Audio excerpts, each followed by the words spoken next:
Buenas noches.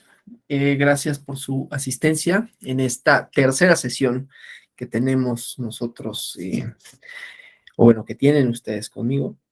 Hoy va a finalizar con la charla sobre ética y democracia.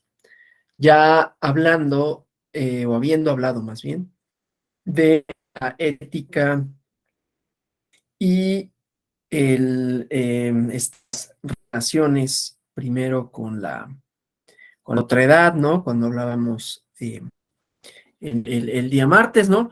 Luego el día de ayer, la ética y la razonabilidad, la ética y sentido común, perdón, el martes, la ética y la razonabilidad de ayer. Y entonces ahora vamos a la democracia, que de alguna manera, como veremos, es una síntesis, ¿no? De lo que habíamos hablado, o sea, las directrices con el sentido común y y la razonabilidad, ¿no? Porque tiene una cosa de las dos. Entonces déjenme pasar aquí la presentación.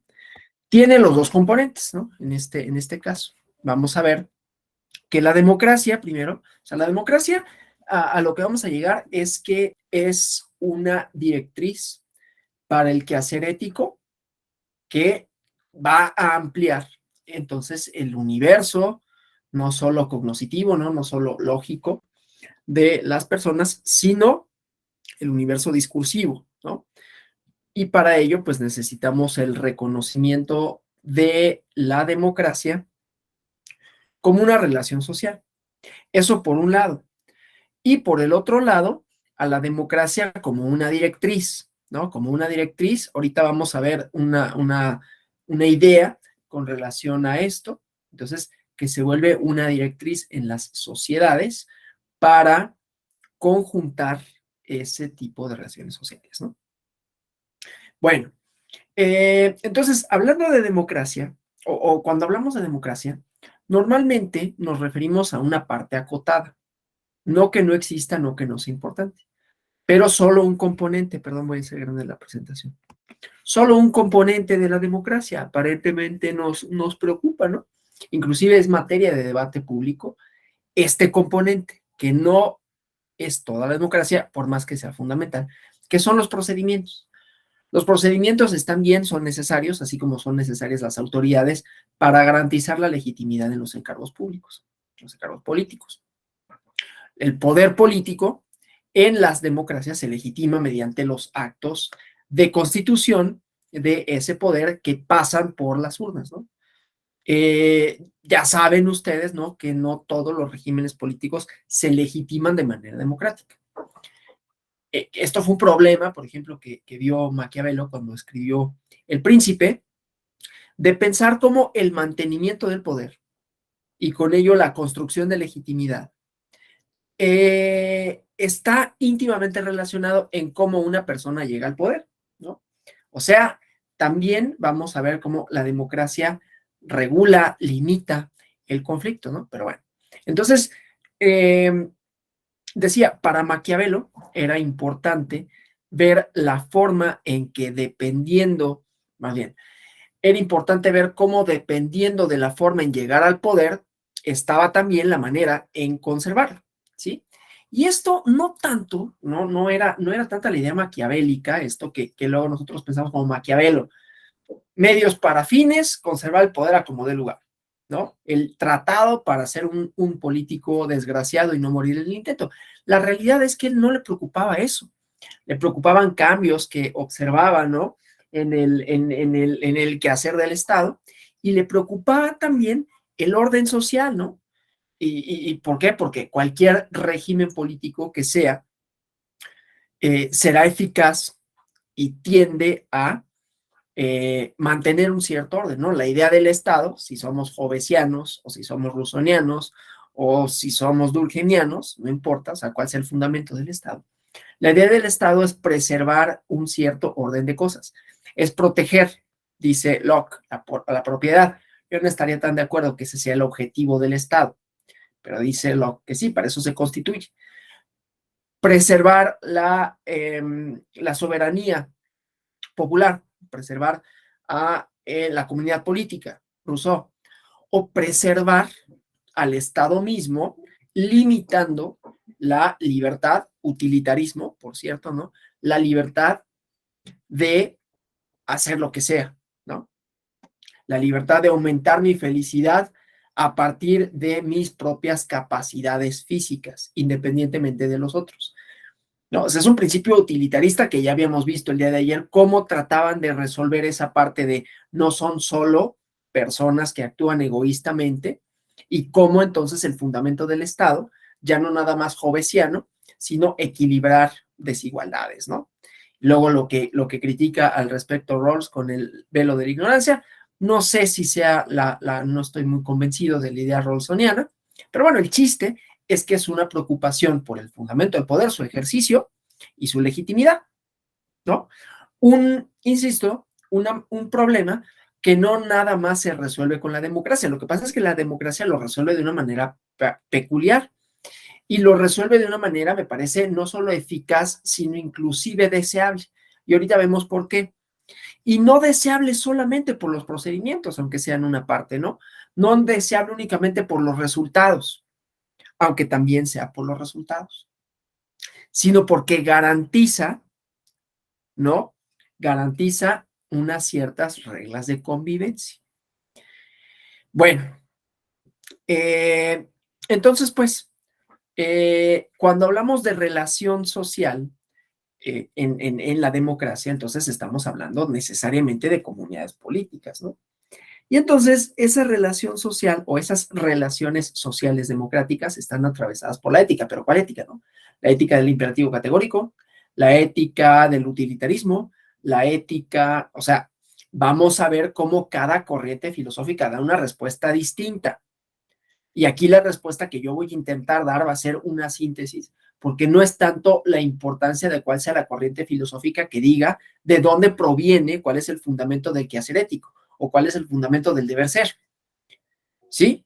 Cualquiera que pensemos que sea el fundamento del deber ser, sea la razón pura, sea la razón instrumental, o sea, el utilitarismo, lo cierto es que vivimos en una comunidad y esa comunidad tiene que establecer lazos de comunicación que por un lado fundamenten el poder, lo mantengan, pero también incluye un elemento, cuando digo relación social, incluye un elemento relacional entre las personas. Es decir, no nada más es el fundamento del poder, ¿no? O sea, es legítimo que haya una persona o una serie de personas que toman decisiones en nombre de la comunidad política porque el resto de nosotras y nosotros votamos. Y en la medida que haya autoridades que cuenten bien esos votos, que diriman las controversias, entonces habrá democracia, ¿no? Esa es una concepción acotada por muchas razones, ¿sí? Una, porque prescinde de la pluralidad, por un lado. Y otra, porque prescinde también de que la democracia no nada más es una relación con los órganos del Estado para fundar el poder político, sino para fundar relaciones entre los miembros y las miembros, las miembros de la comunidad política, ¿no? O sea, las personas que vivimos y que convivimos también tenderíamos o tendríamos idealmente que ser democráticas en nuestro actuar para con los otros, no únicamente el hecho de votar o el hecho de tener una convicción de respetar los resultados, ¿no? Entonces, como ven, tiene varios componentes esto, ¿no?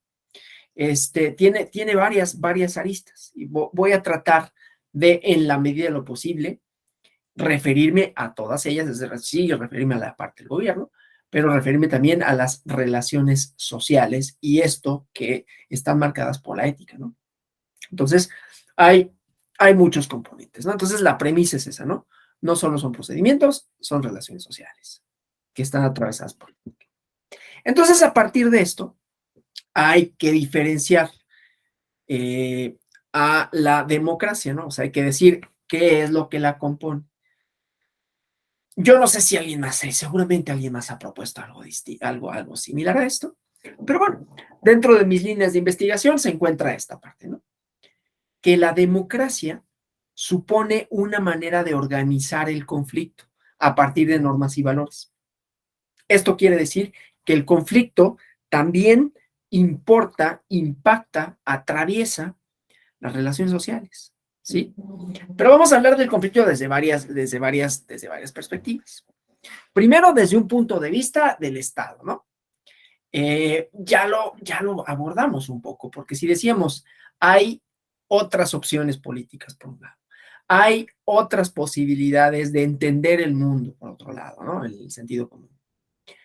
Hay otros actores políticos que tienen distintas posiciones, y estas posiciones pueden ser o no convergentes. Normalmente no son convergentes, o no necesariamente tienen que ser.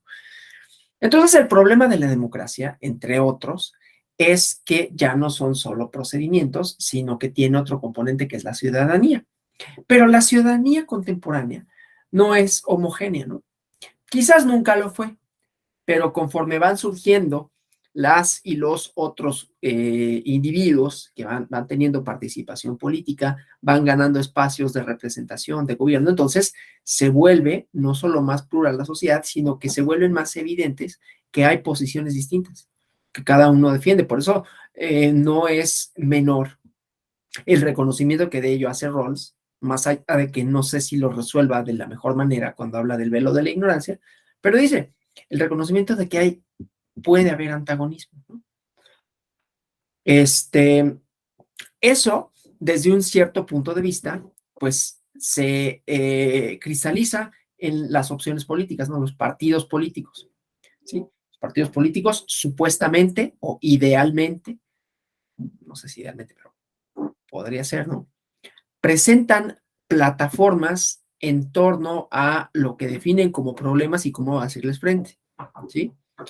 Y se disputan los votos de distinta manera, en la propaganda, convencimiento, posicionamiento legítimo de sus ideas, ¿no? Y esas plataformas políticas pueden ser divergentes. Hay ideologías políticas enfrentadas, y por lo tanto también votantes, simpatizantes, militantes de los partidos políticos que pueden tener diferentes intereses, ¿no? Entonces quiere decir que hay conflicto. Conflicto no me refiero solo a la disputa física, ¿no? Sino ideas contrapuestas. Tampoco es nuevo. No es que la democracia lo haya descubierto. El conflicto ya lo había visto, por ejemplo, Aristóteles y lo vio Maquiavelo. Aristóteles, cuando hace su tipología de los gobiernos ideales, hablando de ética, ¿no?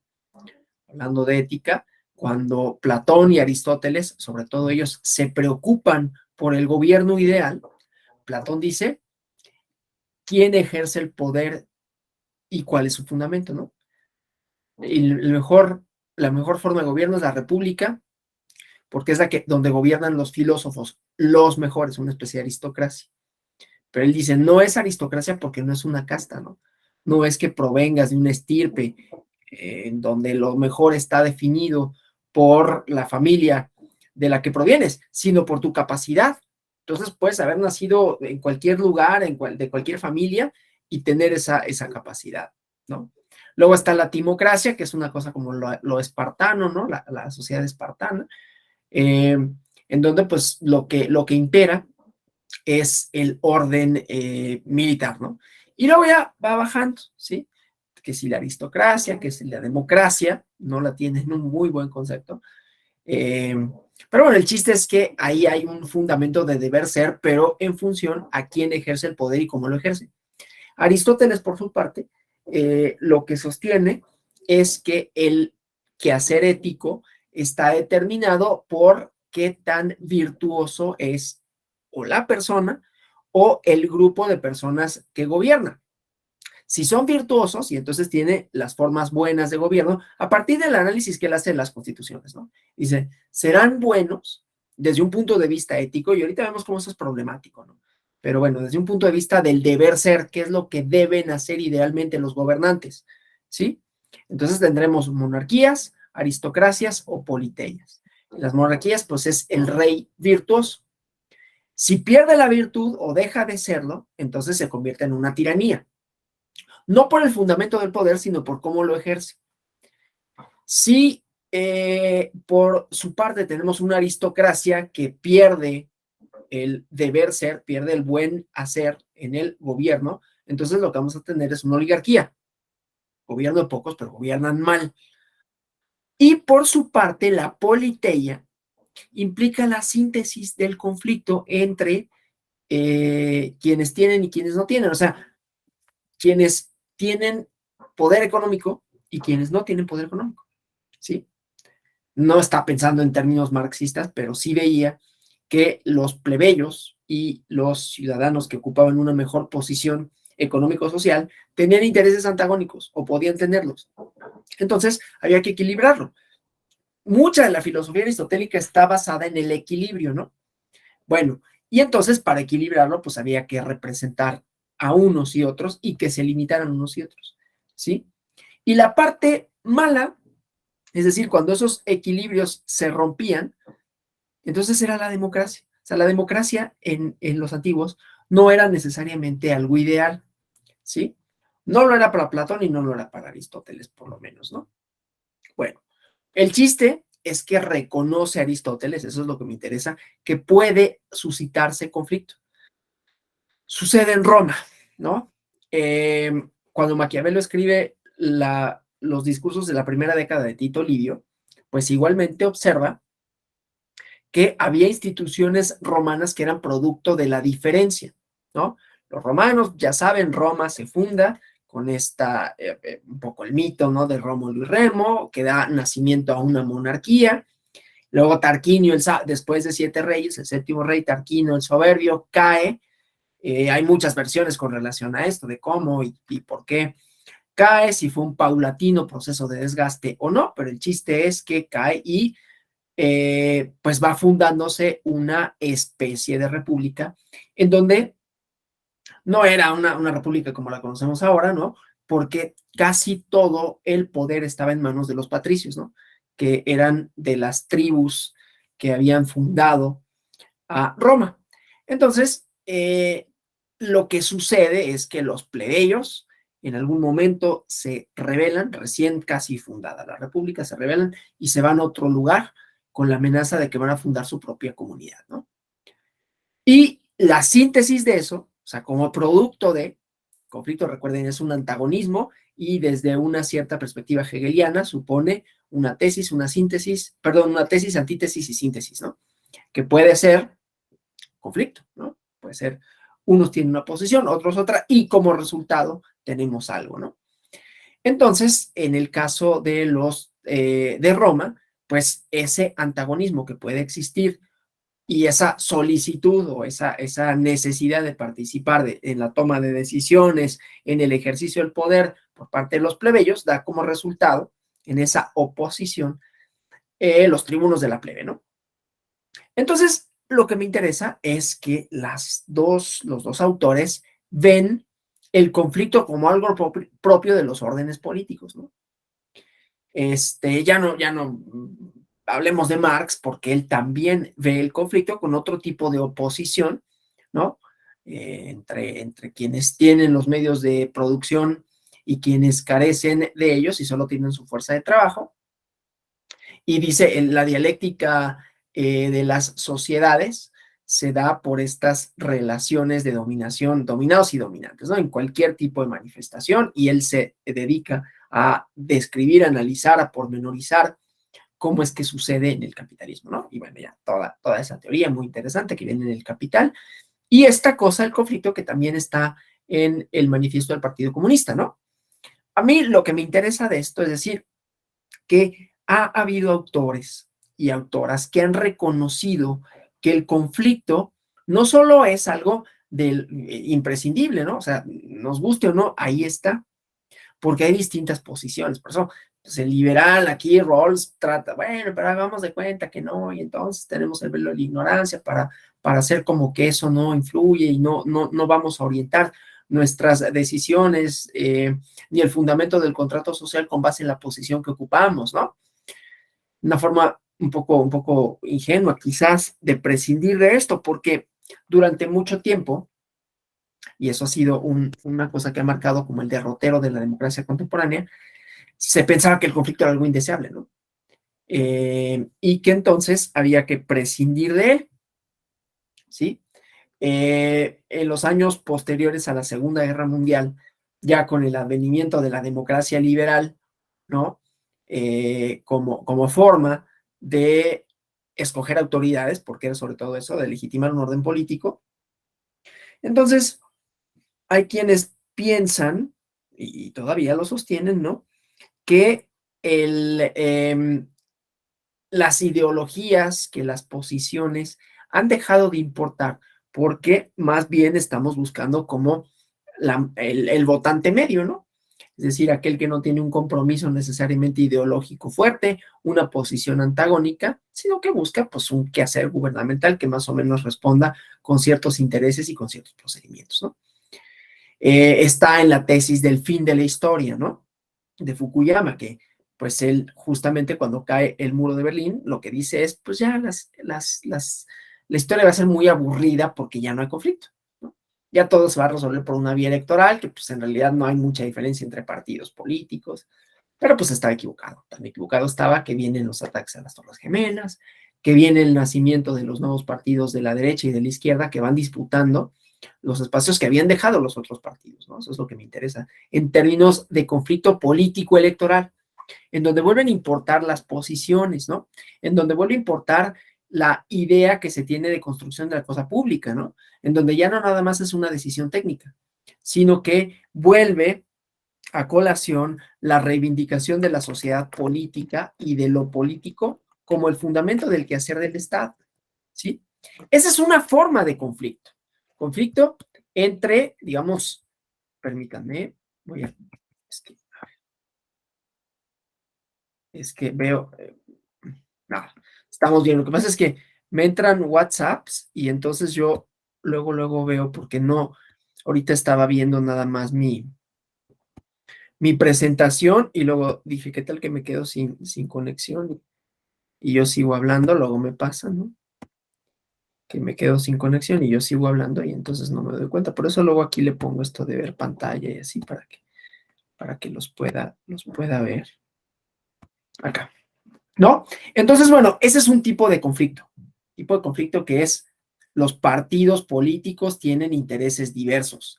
La idea contemporánea es que esos intereses son más o menos convergentes, ¿no? Esta cosa del votante medio, porque en la teoría o en la teoría, en la idea de el fin de la historia, pues era esto, ¿no?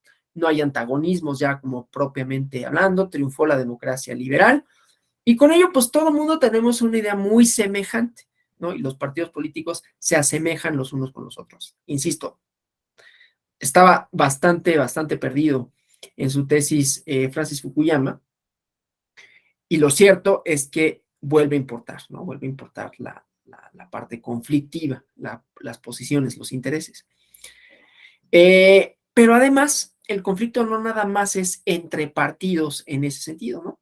Sino que la democracia o las sociedades han supuesto esta transformación en quienes son las y los ciudadanos, quienes son las y los actores relevantes, ¿no? Y entonces lo que vamos viendo, pues es esa, ¿no? La aparición, la emergencia, el surgimiento de la demanda de representación de otros actores que no tenían las mismas posibilidades de verse en la esfera pública, ¿no? Y que no es necesariamente que ya se haya resuelto. Pero entonces van surgiendo otras agrupaciones, otros individuos con intereses no necesariamente divergentes, pero sí contrapuestos a una idea dominante, ¿sí? Es decir, a un statu quo, y eso se vislumbra en cómo se debe o no se debe de hablar, qué se debe o no se debe de decir, y entonces estamos en esas tensiones, ¿no? Porque hay quienes dicen, bueno, pero es que esto implica, ¿no? Dejar sin posibilidad de libertad de expresión a unas personas que antes podían decir esto y lo otro, y ahora ya no se puede decir nada, lo políticamente correcto, otros lo capitalizan para decir, ahora lo verdaderamente revolucionario es ser de ultraderecha, porque entonces solo así estamos en contra del nuevo orden establecido por los wokes, lo que sea que eso signifique, ¿no? Es decir, aquellos que reivindican a las minorías y que no permiten ya ningún tipo de discurso que vaya en contra de estas, ¿no? La dictadura supuesta, ¿no? Desde luego yo no estoy diciendo que así lo sea, pero así se presenta. Entonces hay quienes hacen política de esto, pero eso me importa porque entonces la parte conflictiva se puede desbordar, ¿sí? Es decir, estas expresiones, el surgimiento y las resistencias que suscita por parte de quienes antes tenían una especie de monopolio discursivo, normativo, ¿no? Pues empiezan a ver con mucha suspicacia el surgimiento de estos otros actores y dicen, ya estamos en la dictadura de lo políticamente correcto, ¿no? Bueno, esto solo para ahorita definir lo conflictivo y después vemos la racionalidad de esos discursos políticos. Solo para decir que el conflicto entonces está presente en nuestras relaciones personales, ¿no? Que no únicamente significa antagonismo necesariamente, sino que significa tener posiciones diferentes, ¿no? Y que pueden o no llevar a una síntesis que sea institucional o un acuerdo entre personas, ¿no? Pero entonces no pensemos que la democracia no es conflicto porque es una manera de organizarlo, ya sea mediante partidos, ya sea mediante la aceptación de la legitimidad de discursos otros, aunque no todos, ya veremos esa parte, y por lo tanto, el fundamento, ¿no? Como decía ayer, no tanto es el resultado, puede no gustarme, pero en lo que sí estoy de acuerdo es en la base, ¿no? Estoy de acuerdo, no estoy de acuerdo en el resultado democrático en términos de a quién se elige, pero estoy de acuerdo que ese es el método más eficaz para elegir. No estoy necesariamente de acuerdo, no es mi caso, pero no estoy necesariamente de acuerdo con el discurso de algunos de los nuevos actores sociales, pero estoy de acuerdo en que una democracia tendría que admitirlos, ¿sí? Entonces, eso nada más para decir, el conflicto nos atraviesa a todos y todos. Nuestras relaciones con las personas pueden ser conflictivas y no tenemos que tener miedo de que así lo sea, ¿no? Claro, eso tiene que mantenerse dentro de ciertos límites, por eso tenemos otra esfera que es normativa, o sea, las normas, los procedimientos, las autoridades, no prescindo de ellas, ¿no? No estoy diciendo ni que las autoridades no importen, ni que los procedimientos no importen, ni que las leyes no importan, porque las leyes nos van a dar, obviamente, procedimientos, ¿no? Nos van a dar formas de actuar legítimo. Pero no pensemos que la parte normativa únicamente se refiere a este conflicto político en sentido estricto, porque todas nuestras relaciones sociales pueden ser potencialmente conflictivas, es decir, podemos llegar a un desacuerdo, ¿sí? Los tribunales resuelven desacuerdos en la esfera civil, en la esfera administrativa, en la esfera penal.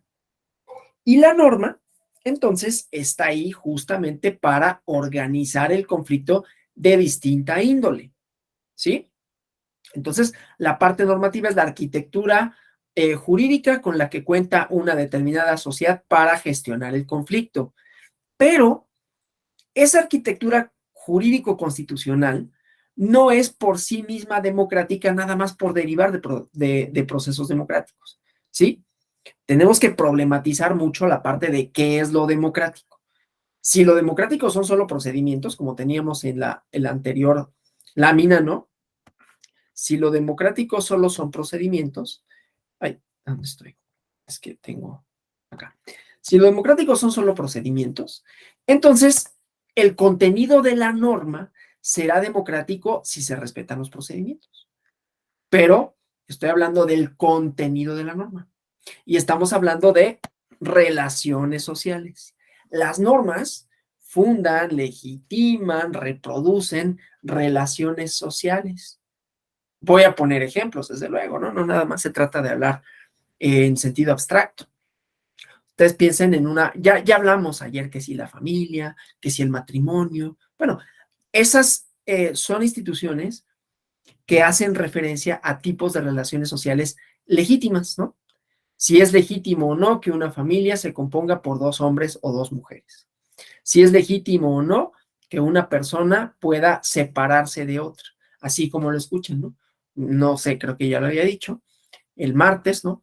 pero en los años 80, en la España franquista, no había la institución del divorcio, entonces no podías legalmente obtener una respuesta judicial en donde te desvincularas de una persona con la que te habías casado, ¿no? Entonces, ahí vemos, ¿no? O sea, normas que fundan un orden social, que fundan un tipo de relaciones sociales, ¿no? De todo tipo.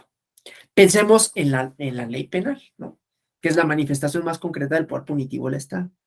Si una ley penal proviene de los procedimientos legislativos, se respetan las mayorías legislativas, eso no la hace necesariamente democrática, en términos de relación social, en términos de conflicto y en términos, ahorita voy a los valores, ¿no? De, bueno, entonces, ¿cómo resuelvo esa parte, no? ¿Por qué? Hay instituciones del derecho penal que son contrarias, ¿sí? Son contrarias a lo que uno pensaría como ideal democrático, ¿sí? Desde luego, no es tan fácil definirlo ni discernirlo, ¿sí? La idea del derecho penal es que se sancionan conductas que sean, que sean contrarias a el interés general o que vulneren los términos del contrato social, si somos jovesianos, ¿sí? O que vulneren los valores tenidos como importantes, como fundantes, como fundamentales para una sociedad determinada, si somos durkheimianos y nos vamos por la parte cultural, ¿no? Hay símbolos, hay significados que son importantes y que hay que preservar, mantener y cuidar. Independientemente de eso, está el derecho penal como la posibilidad para que el Estado intervenga en contra de la persona. Pero puede haber un derecho penal autoritario en una democracia. Un ejemplo que me parece clarísimo a mí es la prisión preventiva oficiosa, ¿sí? Que depende menos de una racionalidad en términos o de utilitarios, como veíamos ayer, ¿no? El mayor bien para la mayoría, aún en detrimento de ciertas personas, así un principio utilitario para aclarar, en este caso, lo autoritario o democrático de una norma penal en cuestión, en función al castigo, sería, bueno, el que es un, eh, un dolor, decíamos, ¿no?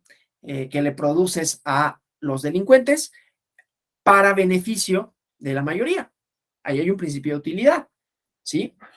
No obstante, esa utilidad pues tendría que ser más o menos proporcional o proporcional en la medida de lo deseable, el daño que se le inflige con relación al daño infligido, ¿sí? Desde luego no siempre ha sido así, ahí está Vigilar y Castigar de Foucault, ¿no? De cómo los castigos pues eran en las primeras organizaciones sociales con derecho penal, pues eran castigos terribles, ¿no? Trascendentes, y eran el público iba, ¿no? A ver cómo ahorcaban o quemaban a la persona y le aventaban objetos, porque había una cosa de reivindicación, de venganza, ¿no? Se castigaba corporalmente, ¿no? En el sentido más estricto de la palabra, y luego vienen como etapas de mayor racionalidad, donde pues ya lo separo del todo social, pero no es un espectáculo, no lo estoy viendo, aunque haya sociedades como los Estados Unidos en donde pues van a ver la ejecución, ¿no? De la persona. Pero entonces a lo que voy es que en cómo se llevan a cabo los castigos, su proporcionalidad, su racionalidad, no solo instrumental, sino pensemos también en el buen actuar del Estado, podemos entender o podemos discernir más bien si hay relaciones sociales fundantes de un orden democrático en donde el Estado, menos que imponer por la fuerza, tiene la legitimidad para explicar los porqués, para fundar un orden social, digamos, más bien pacífico, estable, armonioso. Y entonces eso también, ahorita voy a la parte de los valores, eso implica pues que la norma debe de tener un cierto contenido para poder ser democrática, ¿no? Es decir, que las relaciones sociales que funde sean igualitarias, plurales, ¿sí? Que respeten la diversidad, pero también con ello entonces está vinculada la parte valorativa, ¿sí? A los axiomas propios de la democracia. no necesariamente son discernibles. Este es otro de los muchos grandes problemas que, como ven, suscita pensar en el quehacer ético en la democracia, ¿no? Pero vamos a ver cómo el quehacer ético es algo que atraviesa, porque justamente la ética, ¿qué es sino una serie de valores fundantes que me dan la pauta para el buen hacer? ¿Sí? Otra vez, no es tan fácil discernirlo. Seguramente en más de una de las sesiones que integran este diplomado han escuchado hablar de Adela Cortina, ¿no? Que es una de las personas más preocupadas y ocupadas de hablar de lo ético, ¿no? Y ahorita voy a problematizar un poco más, porque esto también implica abordar quiénes son los sujetos de derechos, pero ahorita vamos a eso, ¿no? Porque entonces me desbordo, entonces hablamos de bioética. Bueno, entonces la parte valorativa hace referencia a una serie de axiomas que serían los que idealmente guían el comportamiento de las personas para con las y los demás. Pero esos las y los demás cada vez se va ampliando más, ¿no? Entonces, voy a poner un ejemplo en donde conjuntamos conflicto normativo y valores, ¿sí? Y hablando de sujetos políticos, que ya no nada más es la ciudadanía, o sea, los alcances de todo esto van trascendiendo de manera tal que también vamos a redefinir el Estado, el derecho, las normas, su contenido, ¿sí? Y los porqués. Y entonces la tarea, tanto de todas y todos nosotros, en tener directrices y de los tribunales para mantener el conflicto en un cierto orden, ¿sí? Que no se desborde el conflicto. La idea de la democracia es que el conflicto esté, pero dentro de una serie de normas que respeten una serie de valores. Estas tres esferas, digo, pueden ir en cualquier orden. En realidad, no es que por encima esté el conflicto, quiere decir que cada una de ellas se toca, ¿no? O sea, que en el conflicto también están inmersos los valores y la normativa, que en la normativa esté inmerso el conflicto y los valores, y que los valores hacen referencia al conflicto y a la norma, ¿sí? O sea, son tres cosas que conjuntan a su vez a lo democrático. Pongo entonces un ejemplo, ¿no? Y digo, podemos seguir con lo del derecho penal y de las sanciones, ¿no? Entonces las sanciones tendrían que tener un cierto contenido que dijera, bueno, sí, pero no quiere decir que los vamos a quemar vivos, ¿no? O los vamos a quemar, que los vamos a imponer pena de muerte, porque eso contrariaría un cierto quehacer del Estado, ¿no? Pero bueno, el chiste es que el ejemplo es un poquito más, va más allá de solo la norma penal para hablar de quiénes pueden ser sujetas y sujetos de derechos. Habrán escuchado a una filósofa norteamericana que se llama Martha Nussbaum, y ella ha escrito mucho sobre los derechos de los animales en una democracia, ¿no? Cómo se van convirtiendo en sujetos de derechos los animales, ¿sí? Y entonces hay estas pugnas por métodos de matanza, si es que tal cosa fuera necesaria, que sean un poquito menos industriales, ¿no? Que tuvieran pues una cierta prudencia a la hora de hacerlo. Derechos difusos tales como el medio ambiente, y entonces no talar árboles indiscriminadamente, ¿sí? No desperdiciar agua, etcétera, ¿no? Que va obviamente en detrimento nuestro, pero también para proteger otras cosas que no son solo a los humanos y no son solo los procedimientos para definir un gobierno legítimo, ¿no? ¿Sí?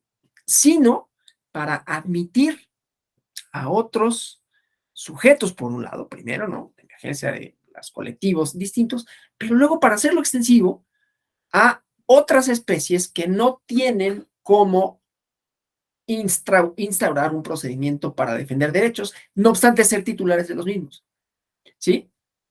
Y aquí ya vienen otras cosas de, entonces quiere decir que esto se hace extensivo no solo a los seres racionales y que la racionalidad en todo caso nos da la pauta para reconocerle derechos a aquellos que o tienen una racionalidad distinta que no entendemos o no tienen la racionalidad que nosotros definimos como tal, hablando de Nietzsche, ¿no? Pero que tienen organización, que tienen una función, digamos, más allá de solo las sociedades humanas, ¿no? Entonces, reconocerle derechos, ¿no? A los humanos. Entonces, a los animales. Entonces, Martha Nussbaum, por ejemplo, ella ha promovido recursos habeas corpus, ¿no? Para que a un elefante se le lleve a un santuario, se le saque de los zoológicos, ¿no? Otro libro muy interesante, publicado por el Fondo de Cultura Económica, de una filósofa de la UNAM, que habla de esto, que se llama Paulina Rivero Weber, experta en Nietzsche, por cierto, que habla de la bioética, ¿no? Pero de los derechos de los animales, ¿sí? De nuestra relación con los animales, que se va transformando. Y entonces voy al ejemplo, ¿no? Este es como, digamos, hay bases filosóficas para pensar más allá de las relaciones humanas y que la ética tendría que atravesar también cómo nos relacionamos con los animales. No solo cómo aplicamos la norma, cuál es el contenido de la norma, qué relaciones sociales fomenta la norma, con base en qué valores, sino también a quiénes alcanza, ¿sí? Entonces, hace poquito hubo una resolución de un tribunal constitucional en Colombia, del Tribunal Constitucional en Colombia, que prohibía la pesca deportiva, ¿no? Y entonces hubo quienes, desde su marco teórico, un marco teórico positivista, se lamentaban, ¿no? Decían, ¿de dónde se lo sacan, no? ¿Por qué un tribunal se pronunciaría sobre una práctica deportiva de pesca, ¿no? ¿Por qué le reconocería en todo caso derechos que no están legislados a unos pescados, ¿no? Cuando es una actividad que es inocua, al parecer, ¿no? Más allá de que pues mates un pez, ¿no? Por diversión. Entonces, ahí la pugna era un poco de teoría jurídica, pero por otro lado, era una pugna de dónde lo sacan, ¿no? ¿De dónde se sacan que esto puede ser materia de una sentencia constitucional? ¿Por qué la Constitución protegería esos derechos, no? Los derechos de los animales y prohibir esa práctica, ¿no? Y entonces está, ya ustedes han de conocer bien, ¿no? Esta parte de los principios, ¿no? La teoría de Alexi, la ponderación, etcétera. Pero el chiste, lo que me interesa, son la parte axiológica, ¿no? Y aquí, por eso decía, los valores no son necesariamente discernibles, es decir, hay que hacer una labor un poquito más allá de decir qué define la ley y cuáles son sus alcances, sino tener en cuenta esto, ¿no? Relaciones sociales, que van más allá de solo las personas, si reconocemos que hay otros sujetos de derechos, aunque no los puedan hacer valer, ¿sí? Y entonces, el fundamento, en todo caso, para que un tribunal constitucional se pronuncie sobre esto, pues sería el medio ambiente, por ejemplo, ¿no? La pesca deportiva y la pesca en general como práctica puede suponer desequilibrios en los mares, ¿no? Puede suponer, no sé, legitimar una forma de violencia, que es lo que está ahorita en la lucha con la tauromaquia, ¿no? Está ahorita Plaza México, afortunadamente, digo yo, no puede haber corridas de toros, ¿no? En España hay varios lugares en las que han abolido las corridas de toros. Esta idea del maltrato animal, a ver, déjenme ver, vamos a la pregunta que tienen por ahí, denme nada más chance de regresar acá. Y vamos a, ¿teníamos una mano levantada? Ah, sí, José Alfredo, por favor. Y digo, más bien abundando en el tema actual de la tauromaquia, creo que ahí se devela otro punto importante de análisis en relación con lo que se está analizando constitucionalmente. Digo, aquí no ha llegado a la Corte el tema, es un tema legislativo propiamente. Pero creo que el quid más profundo es en relación con la humanidad. No me refiero a la humanidad como género humano, no. A la humanidad cuando lo hablamos como compasión. O sea, se supone que la humanidad, ese espíritu humano, nos da una cierta sensibilidad del mundo que nos hace compadecernos del mundo, no acabar con él así nada más. Hay posiciones muy repetidas incluso en medios de comunicación que dicen que el toro de Lidia vive como rey, ¿no? Que vive mejor que muchas personas, ¿no? Los alimentan mucho mejor que a mucha gente. Y a mí siempre se me ocurre la contra. Bueno, a ti que lo dices, te voy a alimentar muy bien durante 7 años como rey. Vas a comer mejor que yo. Y luego te mato despiadadamente, ¿no? Digo, esa es la justificación. Y ¿Por qué ese ejemplo? ¿Por qué ese comentario específico de la justificación? Porque ahí es donde está la humanidad, pienso yo. O sea, un ser humano sin humanidad, pues se niega a sí mismo. Y un ser humano negado a sí mismo, pues no sirve para hacer una sociedad. Pero bueno, es eso. Gracias. Estoy totalmente de acuerdo con usted, porque justamente esa es justo la compasión, ¿no? La empatía que debes de tener, no solo para con tus demás conciudadanos, ¿no? Conciudadanas, sino para con los animales. Les pegué aquí en el chat la liga al libro, se llama ¿qué? Bueno, este libro, ¿no? Zoética, ¿sí? Una mirada filosófica a los animales.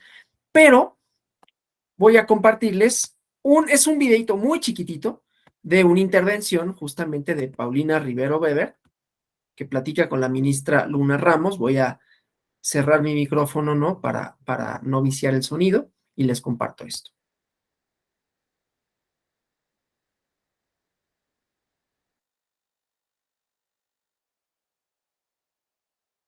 Bueno, en mi casa siempre hubo algún animal, siempre. Pero más allá de eso, a mí me llamó mucho la atención que esto, bueno, pues no te lo tengo que platicar, tú lo sabes mejor que yo, que en el ámbito constitucional solamente existen personas y bienes. Y que hay ahí como un vacío entre los que somos personas y nuestros bienes, nuestras cosas. Y pareciera ser que entonces los animales son nuestros bienes. Y de repente se me develó el hecho de que para un animal la vida que tiene es la única vida que tiene y la valora tanto como yo valoro mi vida. Entonces empecé a estudiar esto, me di cuenta que había ya un grupo de científicos que habían hecho una declaración de conciencia de los animales, que habían explicado en qué sentido el animal es consciente de su dolor, particularmente los mamíferos. Eh, y empezar a estudiar estos temas, pues sí, me movió mucho el piso, ¿no? Fue muy fuerte darme cuenta que por años yo nunca fui consciente de que finalmente parecía ser que los animales no pueden tener derechos porque no son personas, pero tampoco son cosas, ¿no? Entonces empezaron en otras partes del mundo a declarar algunos animales, personas no humanas, por ejemplo, ¿no? Yo creo que estamos que el mundo en general va caminando hacia ese ámbito de enfrentar, bueno, ¿qué hacemos con esto? ¿Cómo le hacemos con animales que han demostrado tener una gran sensibilidad e incluso pensamiento abstracto y no los podemos seguir tratando como cosas? ¿Cómo lo vamos a manejar, no? Y es un tema que me parece apasionante, ¿no? No, deben saber que la doctora estuvo presente en la marcha que se dio hace relativamente poco tiempo por esto de los animales de los circos, ¿no? Sí, yo sé que ha sido muy cuestionada la cuestión de los circos sin animales y se ha dicho que todos murieron, lo cual es falso, pero bueno, yo me acuerdo mucho de alguna vez un colega al que admiro mucho, el doctor Alejandro Herrera, que fue el fundador de este tipo de estudios en filosofía. Él fue el primero en México en traer aquí a estudios de zoética, la ética para los animales. Y me acuerdo que estaba yo escuchando una entrevista y le decían a él, ¿y es verdad que todos los animales de los circos murieron? Si murieron, ¿para qué hicieron esto? Y él dijo algo que me impresionó mucho. Dijo, en primera no es verdad, pero aunque hubiera sido, él dijo, antes por cada animal que moría se compraba uno nuevo. Y ahora es el fin de la cadena. Y yo con eso dije, bueno, hicimos bien, ¿no? No fue un error. No es verdad que murieron todos, eso se manejó de manera un poco, vamos, no quisiera hablar aquí de política, pero realmente fue un movimiento ciudadano que al final un partido se adueñó, pretendió adueñarse del movimiento de una forma un poco fea y eso ocasionó que hubiera golpes al movimiento. Pero sí creo que lo que dijo Alejandro Herrera es real. Ya, cada uno de esos animales que mueran no habrá otro comprado, ¿no?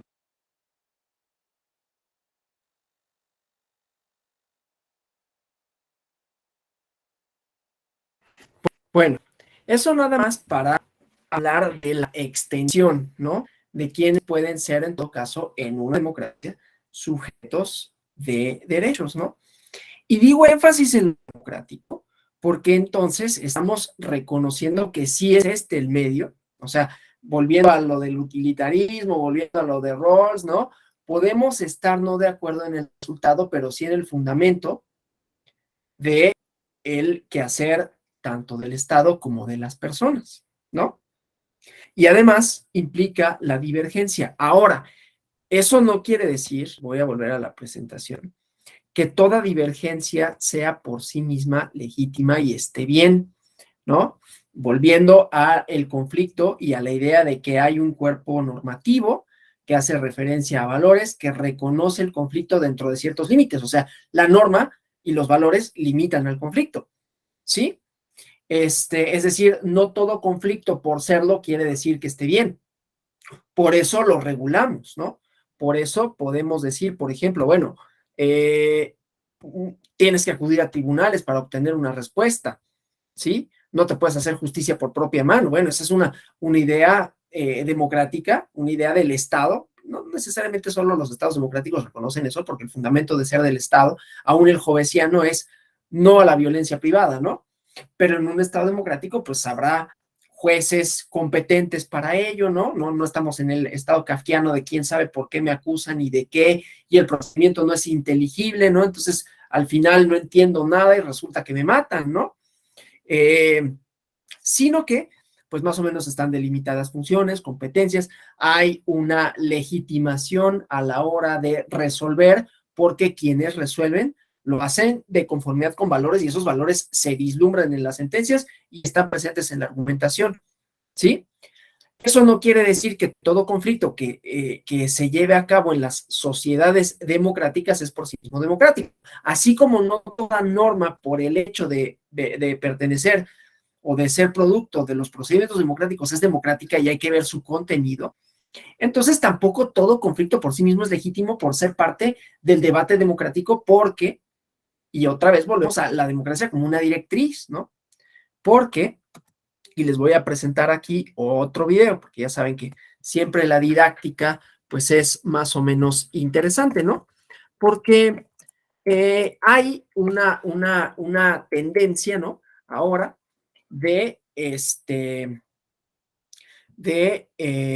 descalificar a lo distinto, ¿no? Entonces vamos a ponerlo, les voy a compartir acá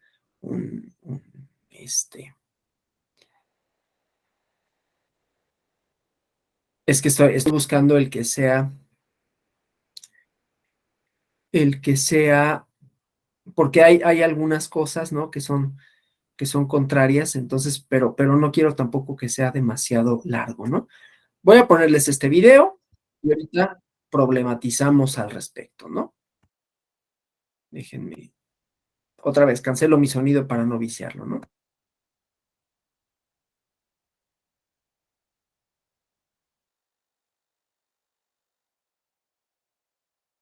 Woke. El wokeísmo es la nueva religión del futuro. En este episodio vamos a revisar los conceptos.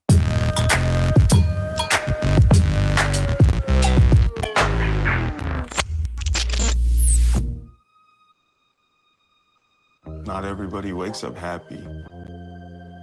Sometimes you feel sad, scared, crappy. All I ask is that you let me feel my way. Feeling blue. Kinda down. Can't wait to leave this closed-minded town. Para poder continuar con temas referentes a la figura de Klaus Schwab, George Soros, Yuval Harari, el Foro Económico Mundial y otras instancias paranacionales, es necesario revisar ciertos conceptos, y el más importante que profesan es la ideología del woke. Yo la llamaría más bien la religión del woke. Pero ¿qué es ser woke? O el wokeísmo. Para algunos portales, el término describe a personas que están al tanto de las problemáticas sociales de hoy en día, incluso si no le afectan directamente. La crítica es que muchos les acusan de creerse moralmente superiores. Pero esa definición aparece inmediatamente si haces tu búsqueda por Google. Y ya sabemos cómo el buscador suaviza y manipula. Pero en realidad la verdadera definición es: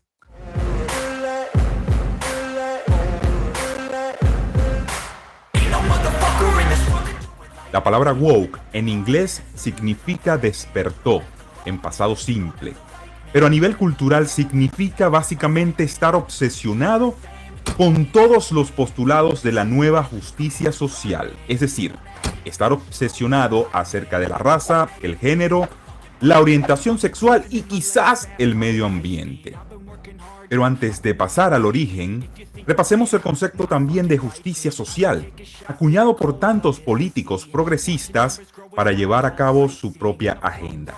La justicia social es la idea de que todos merecemos los mismos derechos y oportunidades, tanto económicas, políticas y sociales. Esto según The San Diego Foundation.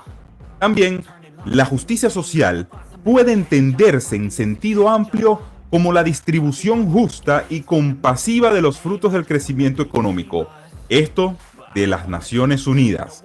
Vaya, la distribución justa y compasiva. ¿Dónde habré escuchado yo ese concepto? Bueno, la justicia social, por otra parte, es la idea que todos merecen los mismos derechos y oportunidades económicas, políticas y sociales. Los trabajadores sociales pretenden abrir las puertas del acceso y las oportunidades para todos, especialmente para los más necesitados. Eso según la Asociación Nacional de Trabajadores de Estados Unidos. Pero estos conceptos de justicia social no estaban adaptados a los tiempos modernos. Es decir, esto era lo que significaba hace 50 años atrás, cuando la lucha era económica. Pero ¿qué pasa cuando la lucha se convierte en cultural?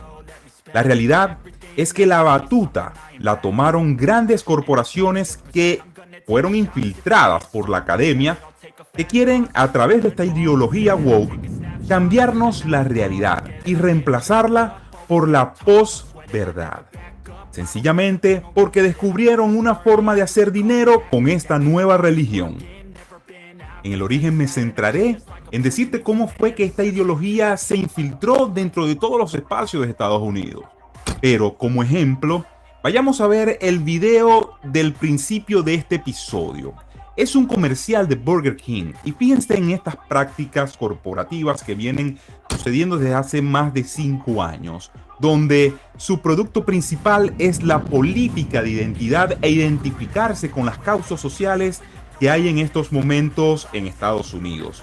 No están tratando de venderte el producto no importa, importa atacar tus sentimientos y que tú veas que es una compañía que está a la par de las necesidades sociales de la comunidad para que puedas de alguna forma validar comprar alguno de sus productos en sus tiendas.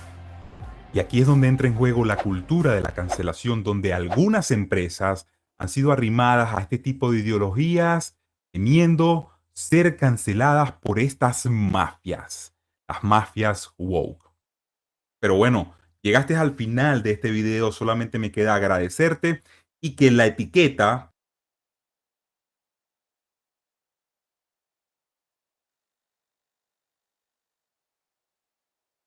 Yo no pretendo validar el discurso de esta persona, porque estoy totalmente en contra de lo que dice. Solo me interesa mostrar que hay una disputa de sentido. Eso es lo que me importa, ¿no?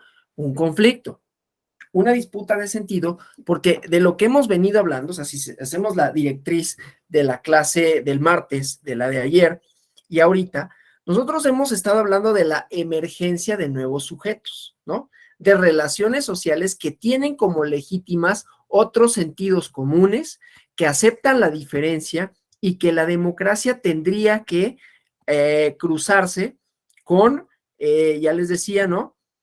Con la aceptación de la diferencia, de la divergencia, pero eso no quiere decir que toda divergencia, que toda diferencia sea por sí mismo deseable. Entonces, este discurso es interesante porque lo que hay detrás es una persona que no está de acuerdo con reconocerle derechos a ciertas otras personas, ¿sí? Es la pugna que vemos, es el discurso de Trump, es el discurso de Meloni, es el discurso de Le Pen, que tiene fuerza, ¿no? Porque por un lado hay una progresión en los derechos, ¿no? Y entonces hay reconocimiento de distintas formas de entenderse en el mundo, de significarse y que eso es legítimo. Distintas manifestaciones de la familia, distintas formas de ser y de hacer, ¿no?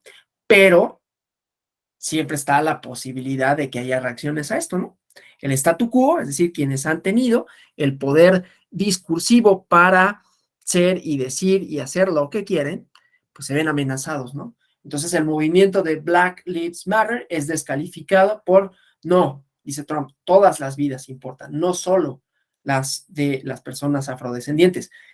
Lo que pasa es que ese discurso de las Black Lives Matter tiene que ver con las prácticas racistas que están en la ley, no democrática, aunque sea una sociedad democrática, porque hacen referencia a un orden social que todavía tiene reminiscencias del esclavismo, ¿no? Vimos las protestas en donde una persona arrolló a varias personas que estaban en desacuerdo con esto de las Black Lives Matter, o la bandera confederada en algunos estados en Estados Unidos, ¿no? Que querían que ahí siguiera, ¿no? La resignificación de ciertas esculturas, de ciertos monumentos. Entonces, es una conjunción de cosas en donde ciertos sujetos van reivindicando para sí una posición que no les había sido reconocida y las resistencias, ¿no? Entonces, esas resistencias han sido descalificadas mediante esto de woke, ¿no? Que efectivamente significa despierto o despertó, ¿no? Y que tiene que ver con una cierta toma de conciencia, pero que se va vinculando con qué se puede y qué no se puede decir. Desde luego esto va chocando con ciertos discursos, ¿no? Con esto de, pues es que los chistes pueden tener comentarios raciales, hay que moderar el lenguaje y entonces uno dice, yo no, pero hay quienes dicen, es que ya no puedo decir nada, ¿no? Lo cual no quiere decir que antes lo pudieras decir, lo que pasa es que antes no eras consciente de que muy probablemente estabas reproduciendo, legitimando relaciones de discriminación que le negaban derechos a las personas, ¿no? Entonces estamos en esa tensión, ¿sí? Esto solo para decir, el conflicto no es que todo sea válido, o sea, un liberal absoluto diría, bueno, pues a esos discursos del statu quo, pues derrótalos con argumentos, ¿no? Darles posibilidad de que se organicen, de que sean partidos políticos y les ganas. Pero el problema es que no necesariamente nada te garantiza que les ganes. Miren, les voy a compartir. El día lunes presentaron este libro en el Tribunal Electoral del Poder Judicial de la Federación, en la sede de la Escuela Judicial. Lo pueden seguir en YouTube porque fue interesante. Y acudió el magistrado Jesús Ociel Baena, ¿no? Y él justamente, siendo alguien perteneciente a la comunidad LGBTIQ+, decía, pues es que los que niegan derechos son antidemocráticos y entonces no tendrían por qué reivindicar para sí la posibilidad discursiva ni material de tener una plataforma que fuera considerada legítima. Esto para decir, los valores democráticos que van cambiando con el tiempo, que van admitiendo otros sujetos, inclusive no humanos, pues también tienen que ir dejando por fuera aquellos que desafíen el orden democrático. ¿Y cuál es el problema? Que vemos que hay muchas democracias que lo son en los hechos, perdón, que lo son en la ley, ¿no? En esta parte normativa, pero que no lo son acá porque no solo han conquistado mucho poder estos contradiscursos, ¿no? O estos discursos, pues, hegemónicos con relación a quiénes son las personas, cómo deben de verse, que ha sido un motivo, ¿no? De encarcelamiento, de violación de derechos, de muertes legitimadas, inclusive por el Estado, porque dicen, pues es que para qué se visten de esa forma, para qué son de esa manera, ¿no? Esta criminalización de la víctima, ¿no? Pero ha adquirido una legitimidad política y ha triunfado en ciertas sociedades supuestamente democráticas porque lo son en lo normativo, pero no son ni en cómo regulan el conflicto ni en qué valores sostienen, reproducen como legítimos, ¿no? Entonces, esto para decir, hay esta irracionalidad de la que hablaba Rawls, ¿no? La irracionalidad de ciertos discursos porque rompen ese orden, rompen ese equilibrio. ¿Y qué hacemos con ellos? Pues todavía no sabemos, ¿no? Bueno, eso por lo que hace a las relaciones sociales, ¿no? Y eso por lo que hace al reconocimiento que de ellas se puede hacer y los contradiscursos que lo desafían, ¿no? Si vieron cómo en este video, obviamente muy tendencioso, ¿no? Cuando dice de la equidad económica y pone a Marx y con una musiquita así como peligro, ¿no? Porque en las representaciones de esas personas Marx equivale al anticristo, ¿no? Bueno, pero vamos ahora a esta idea de la ética de la responsabilidad, ya hablando o retomando la idea de Maquiavelo, ¿no? De Maquiavelo y el quehacer del gobernante. Cuando les hablaba de Platón, de Aristóteles y luego Cicerón, ellos dicen, bueno, el quehacer del gobernante tiene que ser siempre virtuoso y la virtud personal del gobernante tiene que ser a prueba de todo. En cambio, Maquiavelo dice, cuidado, ¿no? Porque si el gobernante siempre va por la virtud, por la acción buena, puede tomar decisiones que vayan en detrimento del Estado, en detrimento de la colectividad, ¿sí? Es decir, va a haber momentos en los que tome decisiones que para él representen, lo que hablamos ayer un poco del COVID, ¿no? Para él o ella representen un coste político alto, pero que sirvan para salvaguardar el orden. Y muchas veces va a tener que comprometer inclusive su actuar personal, es decir, hacer cosas que no debería de hacer en principio, pero que lo hace para salvaguardar el Estado, para salvaguardar el orden social, ¿sí? Entonces, esto, ¿no? Una acción inicialmente mala, aún en términos kantianos, o sea, aquí para decir la ética del gobernante o de la gobernante, del príncipe, ¿sí? Hablando de Maquiavelo, pues no puede reparar necesariamente solo en el buen actuar en sentido estricto, ¿no? En sentido moral, ¿sí?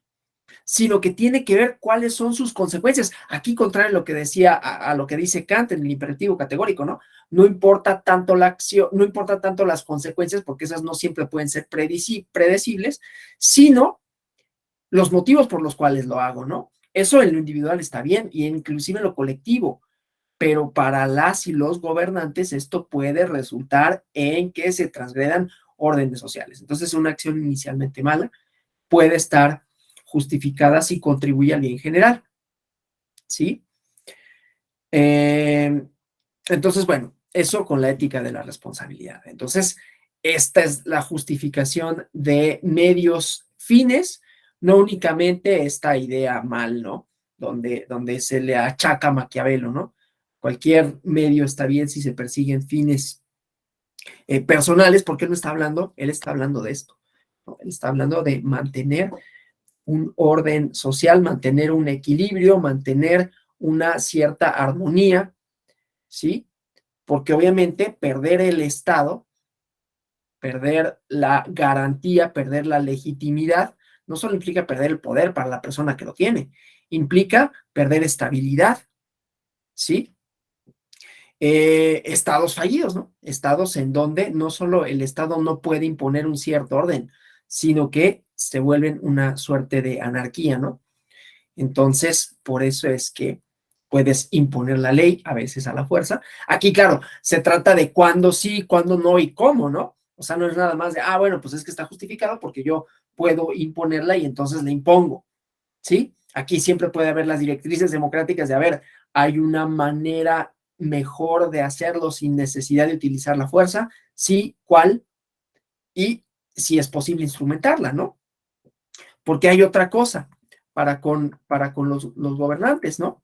Que tiene que ver con, en el caso de la democracia, que tiene que ver con la justificación, ¿sí? En una democracia como tal, entonces, si son relaciones sociales, quiere decir que también el Estado tiene que dar los porqués, tiene que justificar su actuar para con la ciudadanía, ¿no?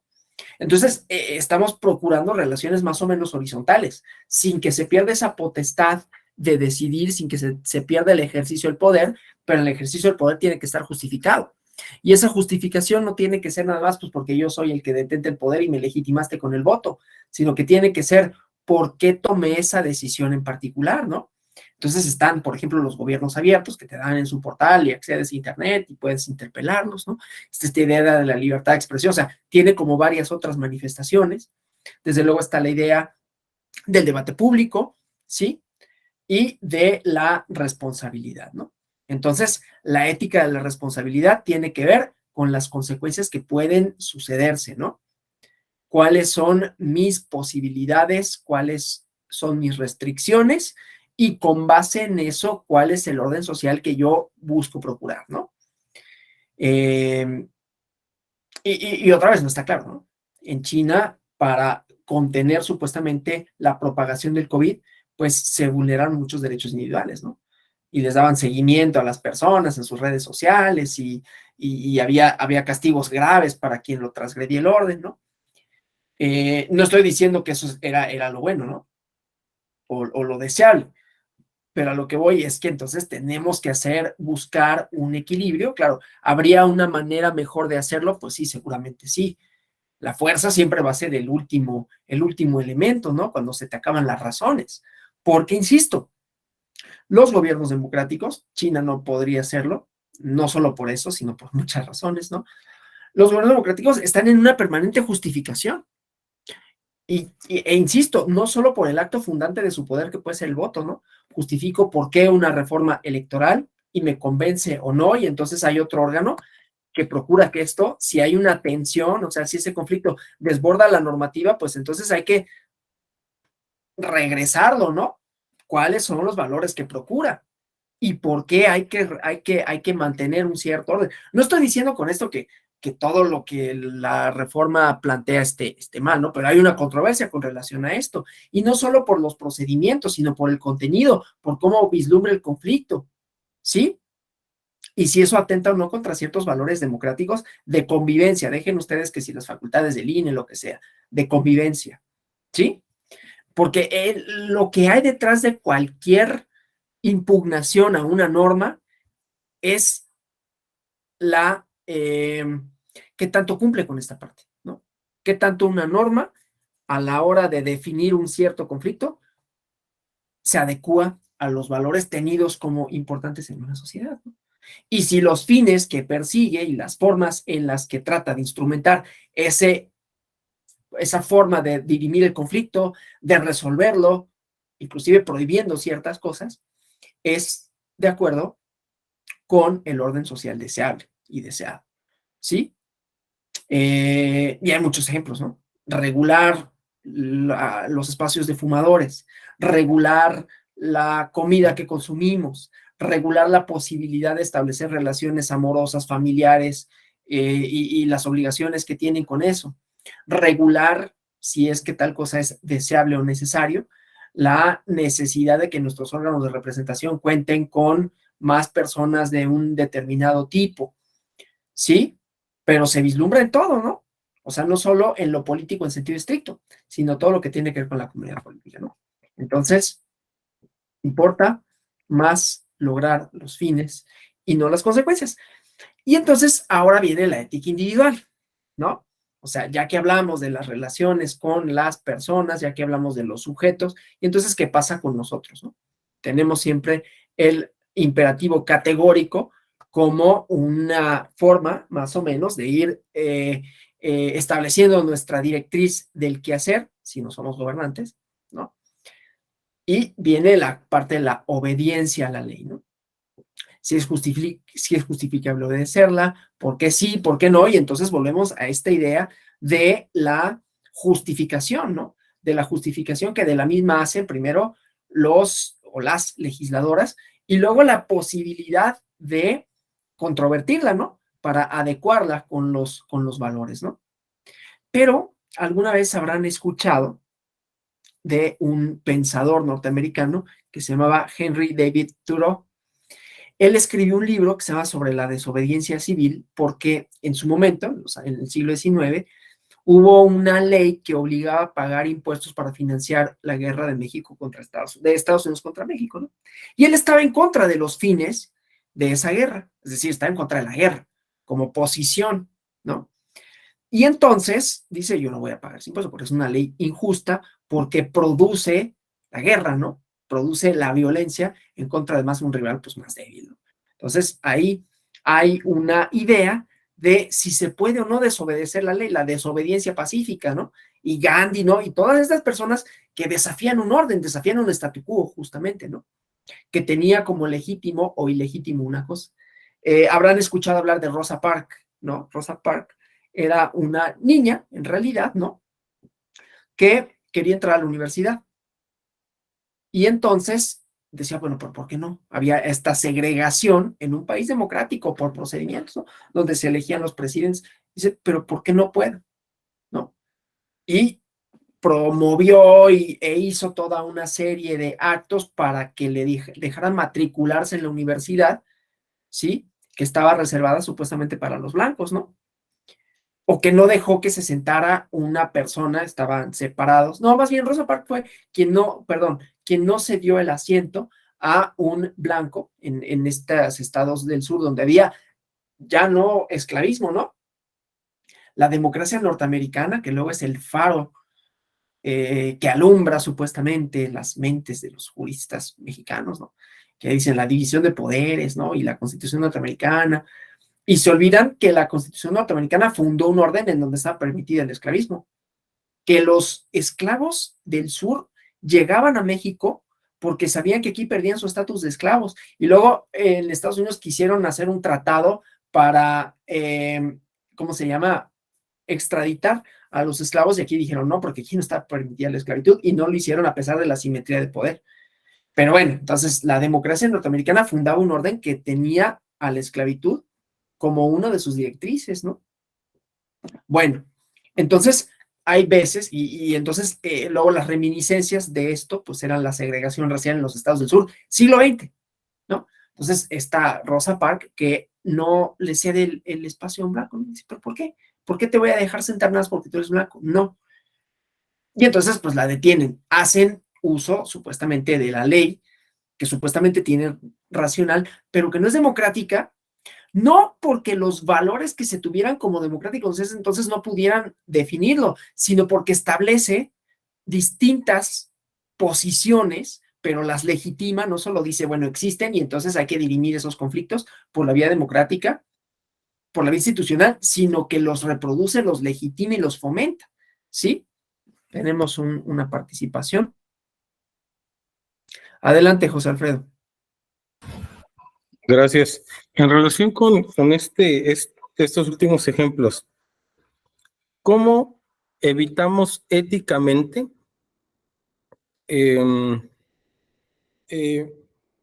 lo acaba de decir, dice, pensemos en el caso de Rosa Parks, ¿y cómo discute con un ente que la quiere destruir? Porque pues es destruir su personalidad, ¿no? Y al destruir la personalidad de alguien, pues lo destruyes, o sea, vive muerto. ¿Cómo discutes con alguien así? ¿Cómo le permites a ese ente estar al mismo nivel en el diálogo? Porque no es, lo cierto es que ese ente no está a tu nivel, porque ese ente está por debajo, a pesar de la fuerza que tiene, no tiene capacidad discursiva, porque busca destruir lo opuesto. Entonces no hay discurso en la destrucción. ¿Cómo solucionamos ese problema en el contexto ético? Estoy pensando ahorita porque también me viene a la idea la respuesta o la propuesta de Byung-Chul Han. Gracias por la recomendación. De lo distinto, sí. Qué buen libro, y apenas voy a la mitad. Pero dice Byung-Chul Han, dice, es necesario que exista el negativo respecto del positivo y el negativo, ¿no? Dice, es necesario que exista ese negativo, pero es negativo ahora en la propuesta que se está haciendo ahorita, es negativo aquel que no, que busca la inexistencia del positivo, porque Byung-Chul Han habla de la coexistencia de esos dos, por fuerza tienen que estar, no puede uno existir sin el otro. Y cómo éticamente proponemos o sostenemos un diálogo con un contrario que no quiere que existamos, ¿no? Claro, es que para que exista la posibilidad de diálogo, tienes que admitir al interlocutor, ¿no? Si tú le niegas su calidad de persona, entonces ya no hay posibilidad de diálogo, ¿sí? O sea, si tú dices son el enemigo y no lo quiero conocer, no merecen, ¿no? No merecen la posibilidad siquiera de ser escuchadas o escuchados. Entonces ya no hay posibilidad de admitir ese discurso. Yo diría eso, ¿no? O sea, éticamente es injustificable porque no tiene racionalidad de por medio. Pero lo cierto es que ha existido a lo largo de toda la historia, porque ha existido sociedades esclavistas, porque han subsistido sociedades que siempre de alguna u otra manera a algunas, les niegan derechos, ¿no? Les negaron derechos a las masas en su momento, le negaron derechos a las mujeres en su momento, le negaron derechos a la comunidad gay en su momento, le niegan derechos o les escatiman o les quilman derechos a la comunidad LGBTIQ+, le negaron derechos a los afrodescendientes, ¿sí? Entonces, la democracia ha supuesto la conquista de esos individuos de los espacios que les estaban negados. La tarea ética en realidad es desvelar que esas relaciones en las que se fundaban no había racionalidad de por medio, había falta de reconocimiento de la legitimidad del otro, ¿sí? Entonces, aquí la tarea de la ética, pues sí sería un poquito desvelar eso, ¿no? O sea, como hacerles ver cuáles son los límites de su discurso y por qué no es democrático, o sea, tendría una función pedagógica, pero además limitarlo para que no entren en la deliberación. Lo que pasa es que es un problema también, ¿no? Porque limitar o prohibir pues siempre va a legitimar al otro, ¿no? Claro, me prohíben porque soy disruptivo, me prohíben y entonces se vuelven como una cosa esta, ¿no? De lo nuevo transgresor es ser de ultraderecha, ¿no? Lo cual, pues desde luego no es así, pero así se presenta. Entonces, estos discursos van tomando fuerza. Lo único que podemos hacer es pues tenerlos ahí presentes y decir, cuidado, ¿no? Nuestros órdenes democráticos tendrían que ser capaces no de asimilarlos, sino de arrinconarlos, pero no necesariamente solo mediante la prohibición, esto de la cancelación, porque se quejan mucho, ¿no? Y les da una herramienta para decir, soy una víctima de este nuevo sistema. Entonces, esa es la problemática a resolver y no es fácil, ¿no? Porque efectivamente lo que dice Byung-Chul Han es reconocer la diferencia, pero en esa diferencia, en ese posible antagonismo, yo reconozco al otro como un interlocutor válido. El problema es que estos no reconocen al otro como un interlocutor, ni siquiera lo reconocen como un interlocutor. Y ese es el gran desafío de las democracias contemporáneas. Ese es el gran problema al que nos enfrentamos, ¿no? Bueno, pues yo con eso concluyo. Muchas gracias por las participaciones, espero que haya sido interesante. Y ahora, pues, si hubiera alguna otra pregunta, comentario que desearan formular, pues adelante. Y si no, pues muchas gracias. Espero que las sesiones de martes, miércoles y hoy hayan sido pues interesantes en contenido, en ejemplos, y que pues hayan más o menos tratado de dilucidar pues cuáles son los desafíos de la ética desde el sentido común, desde lo razonable y ahora desde lo democrático, ¿no? Esta directriz que lleva contenido de la norma, tipo de relaciones sociales, debate debate colectivo para con el Estado, pero también para con las y los demás y la aceptación de la pluralidad y la diferencia como una de las directrices y pilares fundamentales del quehacer ético, que además se hace extensivo a los sujetos, o como quiera denominársele, no humanos y no obstante sintientes. Una última recomendación de lectura, en la revista Gato Pardo se publicó un reportaje duro, pero muy interesante sobre los mataderos de los animales, ¿no? El número se llama Región de Extremos. Déjenme ver si puedo pegarles aquí el reportaje.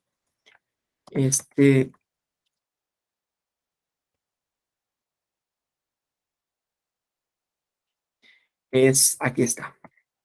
Para que veamos, ¿no? Cómo esto va progresando, cómo se van, pues, cambiando ciertas ideas de cómo deben de ser ciertas cosas. Y esto no es una invitación a que se hagan veganos, ni mucho menos, solo tener presente cómo nuestro orden muchas veces es injusto, inclusive para aquellos que no son personas propiamente hablando, ¿no? Entonces, bueno, ahí se los dejo por si gustan leerlo, ¿no? Insisto, no es con esto les estoy condenando de que, ay, yo también consumo productos animales, ¿no?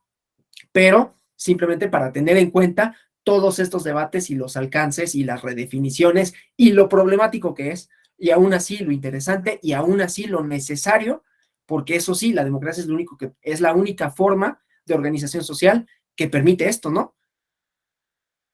Reconocer a la diversidad, plantear problemáticas con relación a cómo nos establecemos como comunidad, qué hacer, qué no hacer, y entonces tener siempre en mente lo ético y el reconocimiento de la otredad. Pues muchas gracias, pasen un feliz fin de semana, mañana hay otra sesión, ya no es conmigo, pero pues que este diplomado espero les sea útil.